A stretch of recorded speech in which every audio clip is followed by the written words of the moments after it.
नमस्कार। आज का हमारा विषय है अपने आप को पहचानो।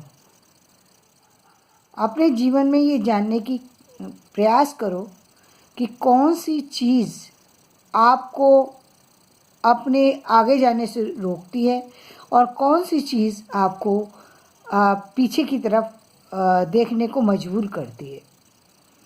जीवन में बहुत सी ऐसी चीज़ें हैं जिनके मोह में पड़ कर के आप अभी तक आगे जाने से कहीं ना कहीं रुक जाते हैं।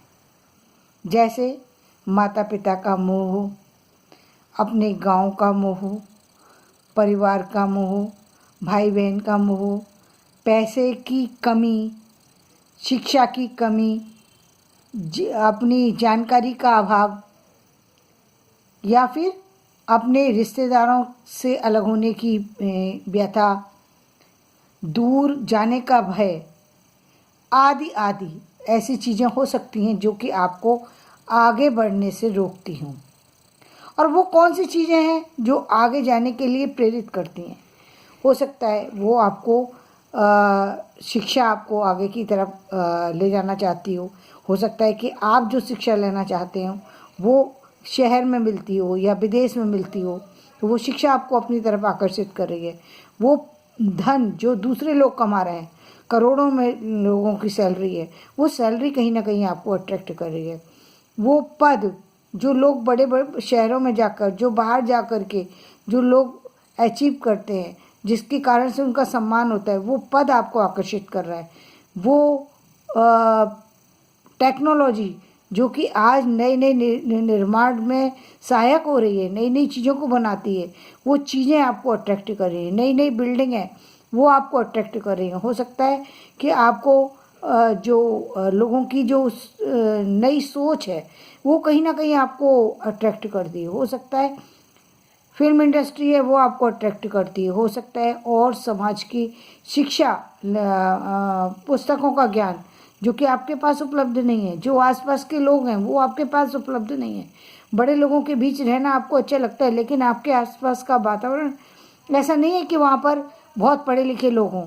तो ये सारी जो चीज़ें हैं जो कि आपको आगे जाने से रोक रही हैं और आप आगे जाना चाहते हैं, तो आपको निश्चित रूप से अपने पहले वाली चीज़ों को विराम देना चाहिए। यानी जिनके कारण से आपका सुनहरा भविष्य रुक जाए, उन चीज़ों को छोड़ देना चाहिए और उन चीज़ों पर जाना चाहिए जो कि आपको भविष्य में आगे लेके जा सकती हैं। क्योंकि जब तक आप आगे नहीं जाएंगे तब तक आपके साथ जो जुड़ी हुई जो पुरानी चीज़ें हैं वो भी, उसमें भी परिवर्तन नहीं होगा और आपके परिवर्तन के ना होने के कारण से जीवन में तरह तरह की समस्याएं हमेशा बनी रहेंगी।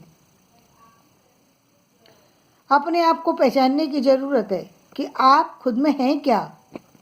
आप जब तक अपना एक्सपेरिमेंट नहीं करेंगे किसी चीज़ में, आपको कैसे पता लगेगा कि आप उस चीज़ को जानते हैं या नहीं जानते हैं? जब आप बाहर जाएंगे, जब आप उस तरीके से लोगों से जुड़ेंगे, वहाँ पर आपको पैसे की कमी आ सकती है, आपको शिक्षा की कमी आ सकती है, आपको रहने की समस्या आ सकती है, आपको लोगों के बीच में उठने बैठने के तरीके की समस्या आ सकती है, आपकी भाषा की समस्या आ सकती है। लेकिन ये कब पता लगेगी? जब आप बाहर निकलेंगे। जब तक आप एक गांव के अंदर कैद हैं, एक घर के अंदर कैद हैं, एक कमरे के अंदर कैद हैं, आपको बाहर की दुनिया का क्या पता कि बाहर की दुनिया कैसी है। और बाहर की दुनिया आप ही के लिए है, ऐसा नहीं है कि वो किसी और के लिए। वो भी दुनिया आपके लिए है और उस दुनिया के सारे सुख भी आप ही के लिए। लेकिन वो सुख मिलेंगे कब? जब आप वहाँ तक पहुँचेंगे, जब आप उनको लेने के लिए जाएंगे, उसकी कमियों को दूर करेंगे, तो वो सारे सुख आपको भी मिलते जाएंगे। इसलिए अपने आप को पहचानिए, वक्त रहते ही अपने आप को बदलना शुरू कर दीजिए। ये आपने एक बहुत बड़ी उम्र बिता दी, एक कुछ करते हुए, छोटे मोटे काम करते हुए एक उम्र, बहुत लंबी उम्र गुजार दी। उसके बाद आपको मन आया कि आप चलो चलते हैं हम शहर के, चीज़ें आपको उस समय भी मिल जाएंगी। ऐसा नहीं है कि नहीं मिलेंगी, आप में बदलाव हो जाएगा, कोई परेशानी नहीं है। लेकिन ये तो आवश्यक नहीं है कि वो बदलाव जो है, जो इन लोगों के लिए किया जा रहा है, उन लोगों तक को लाभ उनसे मिल सके, या आप खुद जिस टाइम में करना चाहते थे, वो टाइम कैसे लौटाएंगे? वो टाइम कभी नहीं लौटता। जो टाइम एक बार चला जाता है वो जीवन में कभी नहीं लौटता। जिस चीज़ को सोच रहे हैं उसे आज कीजिए, अभी कीजिए, कल पर मत डालिए। जितना हो सकता है उतना आज पर कीजिए। कुछ चीज़ें होती हैं, कुछ लोग होते हैं जो आज जुड़ सकते हैं, कल नहीं जुड़ सकते। आज आप कम उम्र के हैं, कम उम्र के लोग हैं, उनमें साहस है, उत्साह है, लड़ने की लिए क्षमता है, शारीरिक रूप से बल है, मानसिक रूप से बल है, आर्थिक रूप से बल है। और आर्थिक रूप से बल ना भी हो लेकिन एक अंदर से जो आपका डर है वो कहीं दूर है। बेशक आपके साथ में कुछ भी हो जाए लेकिन आप उस चीज़ की कल्पना नहीं करते, जबकि एक प्रौढ़ व्यक्ति ज़्यादातर उन चीज़ों की कल्पना करता है जो उसके साथ घटित हो जाती है। वो उन सारी चीज़ों की कल्पना करके चल रहा है। तो आप प्योर माइंड लेकर के चल रहे हैं। यदि आपके अंदर कोई चीज़ में कोई बड़ी से बड़ी समस्या आ जाएगी, आप चुटकियों में उसको हल निकाल लेंगे, क्योंकि दूसरा ऑप्शन ही नहीं है आपके पास। दूसरी चीज़ ने आपको कहीं भी प्रभावित नहीं किया। आपने सिर्फ सुना है लेकिन प्रभावित नहीं किया उसने। लेकिन दूसरे लोग उन सारी समस्याओं से रूबरू हो चुके हैं, वो उन समस्याओं से जूझ चुके हैं, इसलिए उनके मन में वो सारी समस्याओं का भय समाया हुआ है। और इसीलिए उनके भय के कारण से ही बहुत सारी सी चीज़ें अच्छी हैं, लेकिन अच्छी होने के बावजूद भी वो जिस भी काम को करते हैं उसमें पहले लगा देते हैं। पहले सोचने लगते हैं ये नहीं हुआ तो। फिर दूसरी बात, जब आदमी थोड़ा सा ज़्यादा उम्र का हो जाता है तो वो शॉर्टकट से चलने का कोशिश करता है। वो अब उसको सारी चीज़ें अट्रैक्ट तो करती हैं लेकिन वो ये चाहता है कि आज ही मुझे सब चीज़ मिल जाए। एक व्यक्ति 20 साल चल करके उस मुकाम पर पहुंचा है। आप ठीक है, आप टेक्नोलॉजी के समय में हैं, लेकिन जो अनुभव उसने प्राप्त किया वो टेक्नोलॉजी कैसे दे देगी? वो अनुभव तो करके ही प्राप्त किया जाएगा। वो अनुभव कैसे आ जाएगा? वो चीज़ें कैसे मिल जाएंगी? वो सारी जो डेप्थ है किसी चीज़ की वो तभी मिलेगी जब आप उसमें कुछ काम करेंगे। बिना उसके अनुभव के आप उस चीज़ को प्राप्त करने की कोशिश करेंगे तो ये नहीं हो सकता। तो अपनी जो सोच है उसको आगे बढ़ाने की ज़रूरत है। अपनी सोच को और अपने आप को पहचानने की ज़रूरत है। पहचानो कि मैं कहाँ खड़ा हूँ, मैं कहाँ स्टैंड कर रहा हूँ, मेरे में अंदर कौन सी कमियाँ और कौन सी खूबियाँ हैं। अक्सर आपने फॉर्म में देखा होगा कि लिखने के लिए आता है कि आप अपनी खूबियाँ लिखिए, अपनी कमियाँ लिखिए। तो लोग उस समय संकोच में आ जाते हैं, समझ नहीं आता क्या कमियाँ लिखें, क्या अच्छाइयाँ लिखें, क्योंकि कभी उस पर गौर ही तुम नहीं किया। जब गौर ही नहीं किया तो लिखेंगे कैसे? इतना समय होता नहीं तो उस समय सोचने में ही लग जाते हैं, तो कैसे करेंगे? तो अपने बारे में जब हम सोचते हैं और जब हमें अपनी रियलिटी का पता लगता है कि हम तो 4 शब्द नहीं लिख सकते, हम कहीं खड़े नहीं हो सकते, हम 4 शब्द बोल नहीं सकते, हमारी एजुकेशन इस तरह की नहीं है कि हमें कभी भी बुला लिया जाए और हम किसी भी प्रश्न का उत्तर दे सकें।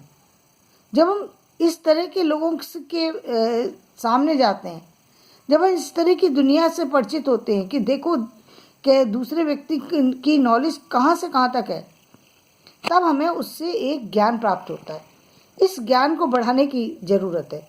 अपने आप को पहचानिए, अपनी कमियों को दूर कीजिए। जिस दिन आपने अपने जो पीछे खींच रही थी चीज़ें उनको छोड़ना, जातिगत समस्या है, छोड़िए भाई। जाति क्या करेगी? जाति आज तो सभी लोग ऊपर नीचे कर रहे हैं, तो आप जाति पर मत दीजिए ध्यान, अपने काम पे ध्यान दीजिए।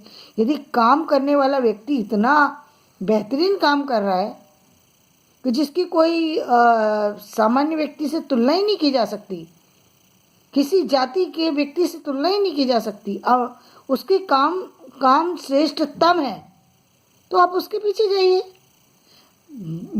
उसके पीछे जाने से क्या फ़ायदा जो बहुत बड़े जाति का है, बहुत अच्छी उसका है, लेकिन जाति क्या करेगी भाई? ज्ञान मूल्यवान है, सबसे ज़्यादा मूल्यवान ज्ञान है। यदि ज्ञानवान व्यक्ति ऊंची जाति का है तो आप उसकी पूजा कीजिए। अब केवल दुराग्रह बस कि नहीं ये ऊंची जाति का है, मुझे ऊंची जाति वाले लोगों की बातें सुननी नहीं, क्योंकि ऊंची जाति वाले लोगों ने हमें बहुत सारा शोषण किया, ये भी गलत है।